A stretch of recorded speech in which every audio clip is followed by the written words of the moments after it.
Uther était appelé le Pendragon par ses troupes, et Aurelius lui avait confié le commandement d'une partie de l'armée. Mais cela commençait mal pour la mission, et Urfine, le compagnon d'Uther, m'avait envoyé chercher au bateau qui venait d'accoster. Nous avons pris position au sud des terres des Dumnoni, expliqua le soldat qui nous avait accueillis, Madog et moi. Le prince Uther a demandé à rencontrer messire Gorlois, leur chef, et c'est là qu'il a vu son épouse pour la première fois. Messire Urfine, son compagnon d'armes, dit qu'il n'est plus le même depuis. Il est tourmenté et ne cesse plus de parler d'elle, si bien qu'il a inventé divers stratagèmes pour convier Gorlois et son épouse à un banquet dans le camp. « Et Gorlois est venu ?» interrogeai-je surpris. « Oui, seigneur. Le banquet a bien commencé, mais il s'est mal terminé, car Gorlois a jugé le prince trop empressé auprès d'elle, trop ouvertement galant, si bien qu'il est reparti fort courroucé en emmenant dame Ygraine. Les escarmouches ont commencé dès le lendemain entre nos troupes. Tout s'est envenimé très vite. Uther ne veut plus quitter les Cornouailles avant d'avoir obligé Gorlois à faire allégeance à son frère. Gorlois, lui, s'est enfermé dans sa forteresse et il a cloîtré son épouse à Tintagel où personne ne peut l'approcher. Uther cherche en vain à la joindre. Son humeur est de plus en plus belliqueuse et sombre. Il n'a plus de goût à rien, il parle de tuer Gorlois, et c'est Urfine, en désespoir de cause, qui a suggéré de vous appeler à l'aide et de s'en remettre à vous, enfin à votre conseil. Il nous a envoyé vous attendre dans tous les ports. Bref, Uther déraille. Je jurai entre mes dents. Mais que croit-il que je puisse faire maintenant pour rattraper ce Galimathia? Mais vous êtes Marzine, seigneur, l'enchanteur, et vous pouvez tout, n'est-ce pas? Et voilà. Il ne manquait plus que ça. N'importe quel soldat croyait dur comme fer que je pouvais tout arranger, même une affaire de cœur. Me prenaient-ils donc tous pour une marieuse? J'allais devoir plonger dans un imbroglio agaçant et m'entremettre dangereusement pour apaiser le cœur d'Uther. Ce n'était pas la première fois qu'il était dans une situation canulante, mais j'espérais que celle-là serait la dernière. Je lui ferais au besoin passer le goût des adultères qui risquaient de faire chavirer nos plans. Il allait m'entendre et je me levai d'un pas impatient. « Je vais dormir, nous partirons demain, dis-je catégorique. » Nous nous mîmes en chemin à l'aube, engoncés dans nos capes, et je somnolais une partie de la chevauchée, mes mains retenant les rênes par habitude. Nous traversâmes le camp en alerte, les hommes en armes et les groupes de patrouille, pour gagner la tente d'Uther un peu à l'écart, mais insolemment bien en vue des remparts avec son étendard au dragon rouge. Il était sur sa couche, la barbe en broussailles, les yeux sombres, mauvais, et d'une humeur d'enfer. Je vis tout de suite le soulagement d'Urfine à mon entrée, car tout en étant le compagnon d'armes d'Uther, il était aussi son meilleur ami et son regard fut éloquent et implorant lorsqu'il me salua. « Qu'as-tu à me dire, Uther » demandai-je calmement en me débarrassant de ma cape et de mon épée sur un siège de toile. Le prince marmonna quelque chose d'inintelligible, puis me tourna le dos en roulant sur le côté. « Bon, dans ce cas, je repars, » fis-je sans m'émouvoir car je connaissais ses ruses. « Uther » s'écria Urfine, « cela suffit. Le seigneur Marzine est venu pour t'aider, alors tu vas lui demander son appui, ou bien lever le camp. »« Bon, Urfine, maugréa-t-il, ce n'est pas la peine de crier et de t'exciter ainsi. » Le jeune homme était bien le seul avec le haut roi à pouvoir parler de cette façon à Uther, et je souris intérieurement. Il serait un allié précieux. « Je t'écoute, fils, dis-je froidement. »« Je veux voir Ygraine, articula-t-il d'un ton buté. Urfine haussa des épaules découragées. « Tu ne comptes pour rien, naturellement, que dame Ygraine a un époux, répliquai-je d'un ton mordant. À quoi Uther haussa simplement les épaules. Elle m'a assuré qu'elle n'était pas heureuse près de Gorlois, qu'elle le craignait et ne l'aimait pas. Et alors, tu en as déduit que tu n'avais qu'à paraître pour qu'elle t'aime, toi, ironisai-je. Mon agacement était évident, et Uther broncha pour la première fois. Elle est entrée dans ma tête et dans mon corps, Marzine. Je ne cesse de penser à elle et de la vouloir. Je ne puis plus agir. Je suis devenu incapable de commander l'armée tant que je... Tant que quoi? Cela ne t'a pas empêché de mettre le siège devant Dimilioc pour piéger Gorlois, non? Tout s'arrangera si je peux la rejoindre dans sa couche, avoua-t-il, un peu honteux, mais bien décidé pourtant. Je vois. Je voyais surtout que, tout prince qu'il était, il s'était mis comme un nigaud dans une position aberrante qui risquait de faire déraper le débarquement du haut roi.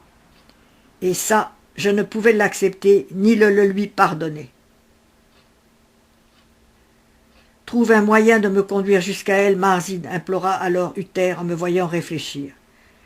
Elle est enfermée à Tintagel, mais moi je retiens son époux ici, ajouta-t-il d'un air matois. Je sais que tu connais la forteresse. Oh oui, je la connaissais, mais cela ne simplifierait pas les choses pour autant. Gorlois est là-haut, fis-je en désignant les remparts. Oui, il refuse de me parler et lance périodiquement ses soldats sur mon camp. Je suis obligé de réagir et de lui en tuer quelques-uns, répliqua Uther sardonique. Je peux trouver le moyen de te rapprocher d'Ygraine pour défendre ta cause. Mais si elle refuse de t'écouter, tu devras t'incliner et faire ton devoir, Uther. Lever le camp et rejoindre Aurelius.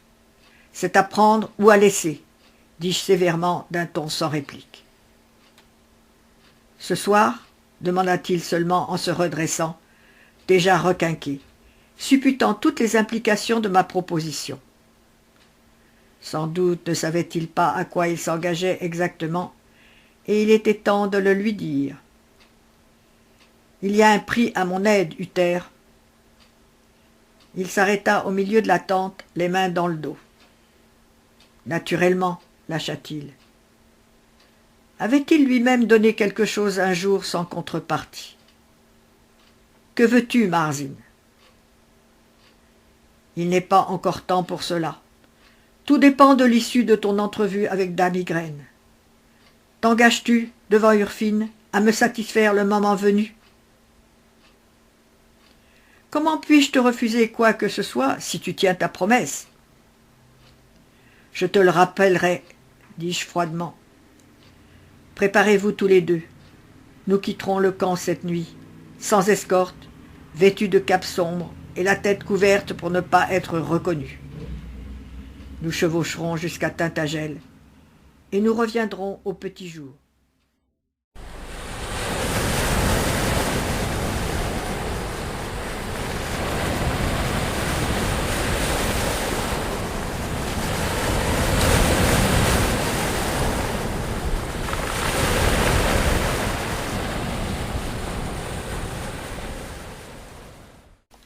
Nous quittâmes le camp discrètement et mîmes nos chevaux au galop lorsque nous en fûmes suffisamment éloignés.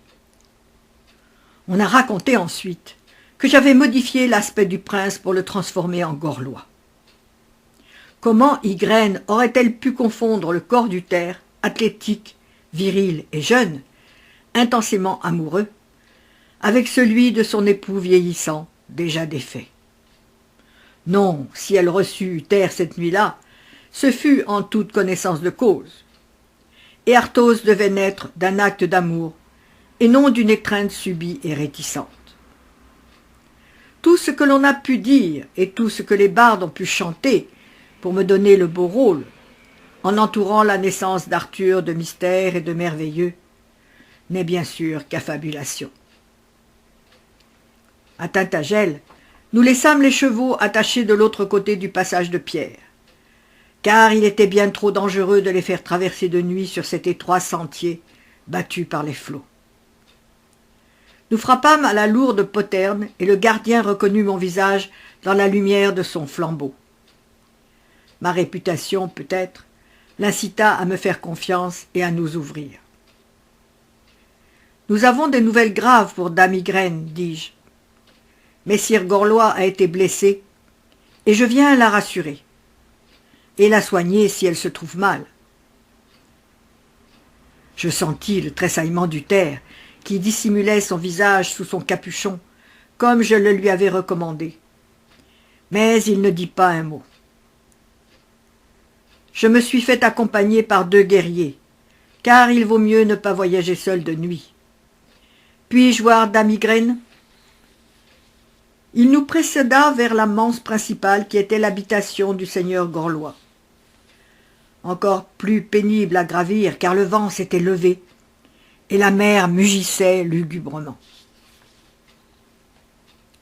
L'intendant de Dimilioc est arrivé il y a quelques jours pour veiller sur dame Ygraine, et il vous recevra lui-même. Inutile de réveiller les gardes, messire Gorlois tient à ne pas ébruiter sa blessure, pour ne pas démoraliser ses troupes.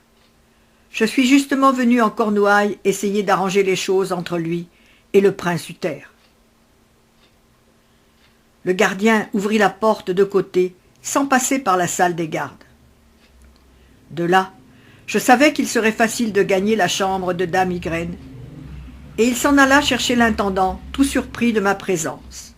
« Seigneur Marzin, j'ignorais que vous fussiez de nouveau parmi nous. Je suis arrivé au camp du prince Uther récemment. J'ai appris ce soir que l'époux de dame Ygraine a été blessé. Je connais sa fragilité et il me faut la rassurer moi-même. » Il goba mon mensonge sans le mettre en cause. Ni se demander pourquoi ce n'était pas un messager de Gorlois qui venait l'en avertir. « Je m'en vais prévenir Notre-Dame, » fit-il après une légère hésitation. « Mais il est bien tard, et elle doit déjà être au lit. »« Je le sais bien. Hélas, les circonstances nous pressent. Nous ne pourrons nous attarder. Nous repartirons sans vous réveiller, assurai-je. Restez discret. Votre maître n'aimerait pas que notre visite soit répandue. » Il s'effaça tandis que je refermais la porte derrière nous. Ygraine recula de quelques pas, en resserrant contre son cou la fourrure de son col, et se rapprocha du foyer. « Dame, dis-je, en sentant la nervosité gagner mon compagnon, qui respirait difficilement. Le prince Uther souhaitait vous parler en particulier. Si sa présence vous importune, nous nous retirerons aussitôt. Dans le cas contraire, permettez-moi de vous laisser le temps que vous désirerez. » Uther abaissa alors son capuchon et apparut tête nue, les yeux brillants, la barbe bien taillée, car il avait pris le temps de se laver et de soigner son apparence. Puis il s'inclina, les 2 mains sur sa poitrine. Ygraine recula encore un peu, pâlit, rougit, se tordit les mains sans parvenir à articuler une parole, affolée par cette présence inattendue. Son regard erra de moi à Uther, puis elle baissa les yeux comme si elle capitulait et soupira. « Je vous remercie, Seigneur Merlin. Nous avons en effet certaines choses à nous dire, le prince Uther et moi. » Je rejoignis Urfine au bas des marches. « Alors, Seigneur, interrogea-t-il, dame Ygraine a accepté de le recevoir. Pour quelques minutes, ou pour la nuit, ajoutai-je en haussant les épaules fatalistes. Tout dépend de lui désormais. Vous seul pouviez l'aider, Seigneur. Je commençais à désespérer de le calmer. Je ne l'avais jamais vu dans cet état. Est-ce que... Écoute, Urfine, certaines choses doivent se faire. Elles sont, comment dire, décidées ailleurs, depuis des temps que tu ne peux même pas imaginer. Dans le cas d'Uther, c'est la nuit qui va décider du sort de Prydain. Maintenant, installe-toi dans un coin et attendons. » Nous attendîmes, et Uther ne redescendit pas. Urfine finit par s'endormir, assis par terre, le dos appuyé contre le mur, en me laissant le seul siège de la pièce. Au fil des heures, je sus que le destin avait joué sa partie, et que les deux êtres là-haut suivaient une voie obscure, en train de se connaître et de fabriquer un futur grand roi. Visions, sensations, éclairs aveuglants se succédèrent en moi jusqu'à l'épuisement. Le prince était d'une autre trempe que Gorlois, qui n'avait sans doute pas réussi à émouvoir sa très jeune épouse. Et son assaut pressé et viril fut une révélation amoureuse pour Ygraine, qui avait dû l'aimer au premier regard. Elle ne défendit rien, se rendit sans réserve, et Uther apprit l'amour à son tour. Ce qui n'était que Ruth avec toutes les femmes qu'il avait dû besogner, devint plénitude. Quelque chose de lénifiant et d'inconnu, qui tomba sur son âme pour le lier à jamais à cette femme qu'il aimait avec une ferveur jamais éprouvée jusqu'alors. Il se découvrait des attentions qu'elle aurait pu continuer à ignorer toute son existence, et l'alchimie entre deux corps amoureux qui s'accordent au premier enlacement. Ygraine marqua Uther plus sûrement que ne l'aurait fait une épée. Dans un dernier râle de triomphe, il conçut l'enfant mâle dans son ventre, qui n'avait jusque-là donné que des filles. Et lorsqu'il dut se résoudre à la quitter, sa vie avait basculé vers un destin dont il n'était pas à même de saisir la grandeur. Lorsque ses pas se firent entendre dans l'escalier, l'aube pointait faiblement par l'étroite meurtrière donnant sur la mer. Il apparut différent, apaisé de son tourment, lointain, et me regarda, incertain et légèrement effrayé, car ma promesse n'avait pas été vaine, et j'avais réellement été capable de le conduire à la femme qui hantait ses pensées. Nous retrouvâmes les chevaux et repartîmes dans le froid du petit matin. Quelque chose commençait à me tracasser. La brûlure de mon front s'était réveillée soudain, avec le picotement d'alarme habituel, qui annonçait toujours un danger. Uther ne disait rien. Il chevauchait en avant, l'air distrait, concentré sans doute sur ce qu'il devait faire maintenant, puisqu'il m'avait promis de lever le camp, mais le froncement habituel de ses sourcils avait disparu. À l'heure même où j'annonçais audacieusement à l'intendant que son maître avait été blessé, Gorlois fonçait brutalement sur les troupes d'Uther pour y semer la confusion.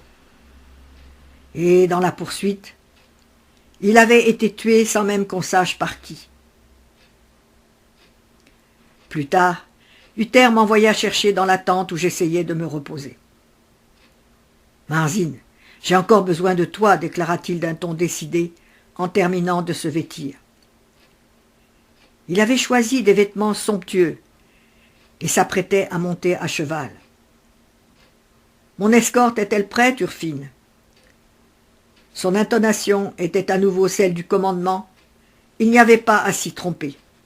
« Le temps de rassembler les chevaux et de trouver dans les bagages les bijoux que tu as réclamés. »« Quels bijoux ?» demandai-je. « Tu ne lui as encore rien dit ?» s'exclama Urfine d'un air furieux. « Uther, décide-toi !»« C'est tout décidé. Marzine, je vais épouser Ygraine dès que son époux aura été mis en terre. » Eh bien, nous y étions donc. Uther fonctionnait à plein régime et son cerveau avait échafaudé 1000 plans depuis que Gorlois était mort. Mais quelque chose me soufflait qu'il se sentait coupable de ce qui était arrivé et en rejetait, bien entendu, la responsabilité sur moi. Quelques jours plus tard, dans une chapelle improvisée et décorée hâtivement, Ygraine accorda sa main à Uther, tandis que le moine, intimidé, bredouillait les paroles de leur engagement chrétien. Pour ma part, j'avais laissé faire sans intervenir. Peu m'importait en effet la façon dont ils s'udissaient. Peu m'importait leur religion et leurs croyances. Ils accomplissaient là le dessein des dieux, tout en pensant décider de leur avenir. Ils étaient beaux et rayonnants, Uther méconnaissable et fort épris pour la première fois de sa vie. Cador, qui était un homme beaucoup plus jeune, mesuré et raisonnable que son oncle Gorlois, assura Uther de son soutien, de son alliance et de la Cornouaille apaisée. Quant à moi, je repartis dès le lendemain sur un navire qui me déposerait au camp d'Aurelius avec Madog, et je pris congé d'eux. « Seigneur Marzine, votre présence a été déterminante dans ma vie, » murmura Ygraine un peu à l'écart. « Je me souviens de ce que vous m'avez dit lors de notre première rencontre. Je crois maintenant à vos pouvoirs. Nous reverrons-nous ?»« Certes, dame Ygraine, dans 9 mois. » Elle ne put s'empêcher de rougir, troublée, en regardant Uther, qui, lui, m'observa d'un œil noir en cherchant à décrypter mes paroles. « N'oublie pas ta promesse, Uther, dis-je seulement en tournant le dos. »« Que lui avez-vous fait, maître ?» demanda Magog, en se hâtant près de moi vers le port. Uther n'avait pas l'air content, et lorsqu'il est comme ça, il me fait froid dans le dos. Moi, rien du tout. Je lui ai juste rappelé de ne pas oublier ce qu'il a promis, dis-je dans un sourire sarcastique.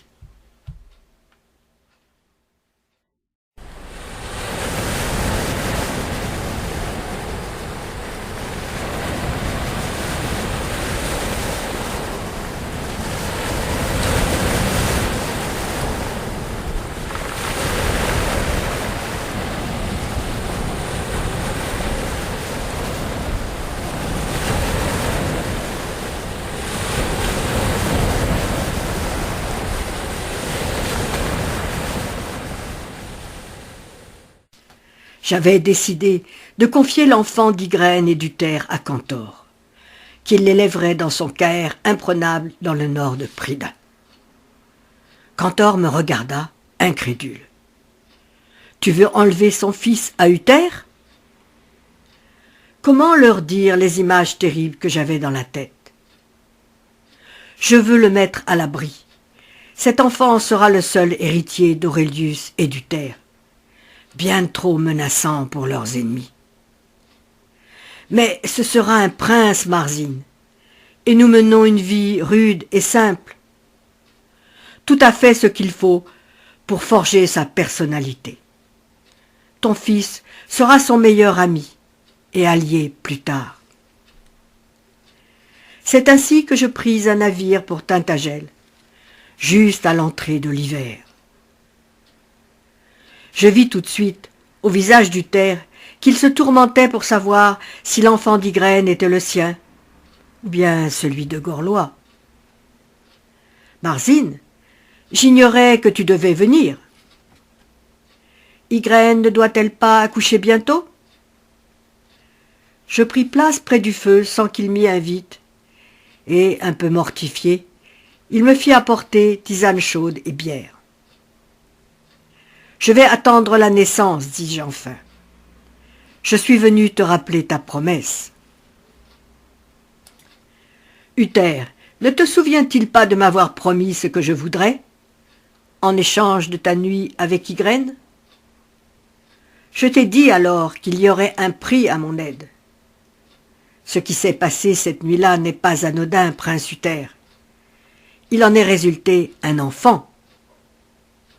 Mais je ne sais même pas s'il est de moi, s'emporta-t-il. C'est pour cela que je suis ici. Je suis venu chercher cet enfant, Uther. La vie de ce garçon, car ce sera un garçon, sera en danger si tu le conduis ouvertement à la cour. Je vais donc le cacher en lieu sûr, jusqu'au jour où je déciderai qu'il est temps pour lui de paraître. Uther fit un bond.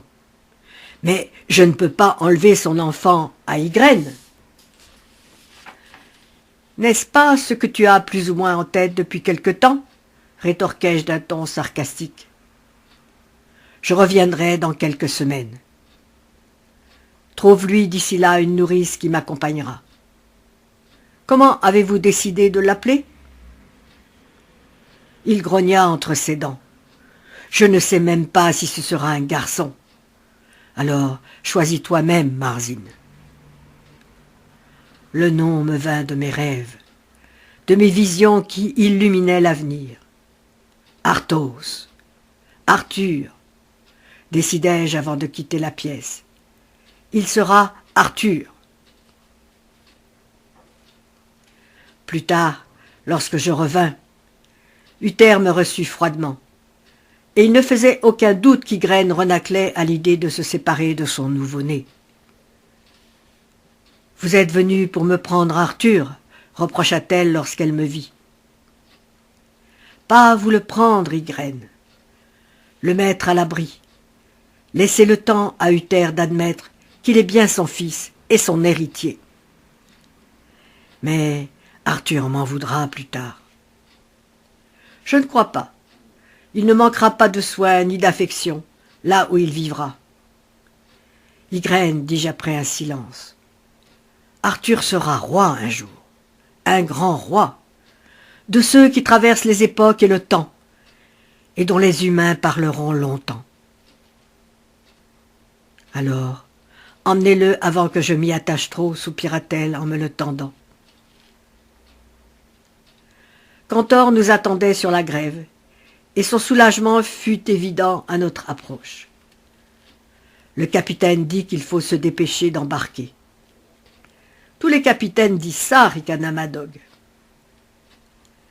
Après une halte à Mory-du-Nôme pour laisser passer gros temps et tempête, Cantor repartit sur le bateau avec la nourrice, et Madog à qui je confiai le soin de protéger Arthur et de m'informer de ses progrès. Je parlai longuement à Arthur avant de le quitter.